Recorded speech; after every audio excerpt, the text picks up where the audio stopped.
कराची में बल्दियाती इलेक्शन की तैयारियां शुरू कर दी गई हैं। इलेक्शन कमीशन की जानिब से पोलिंग स्टेशन पर सामान पहुंचना शुरू हो गया है। गवर्नर सरप्राइज सेंटर कॉलेज को जिला मलीर के सामान की तरसील का मरकज करार दिया गया है।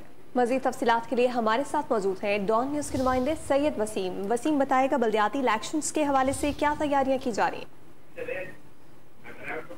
जो हब सेंटर है वो सुपीरियर कॉलेज को बनाया गया है और सुपीरियर कॉलेज के अंदर जो इंतखाबी सामान है उसकी तरसील का अमल जारी है, जिसके अंदर बैलेट बॉक्स शामिल हैं, अनमिट स्याही जो होती है वो शामिल है। इसके अलावा जो दीगर स्टेशनरी आइटम्स होते हैं वो फराहम कर दिए गए हैं और ये सुपीरियर कॉलेज से ये सामान जो दीगर पोलिंग स्टेशन है जिला मलीर के उनको जो है वो रवाना किया जाएगा और यहाँ पर असातिज़ा की जो ट्रेनिंग है इंतखाबी अमल के हवाले से वो भी मुनक्किद की जा रही है और ताकि जितने भी इंतजामात हैं उनको हतमी शक्ल दे दी गई है और ये सुपीरियर कॉलेज के अंदर इंतखाबी सामान जो है वो पहुंचा दिया गया है। जी, बल्दियाती इलेक्शन की तैयारियों का आगाज हुआ है कराची में। बहुत शुक्रिया वसीम, आपने तफसीलात फराहम की।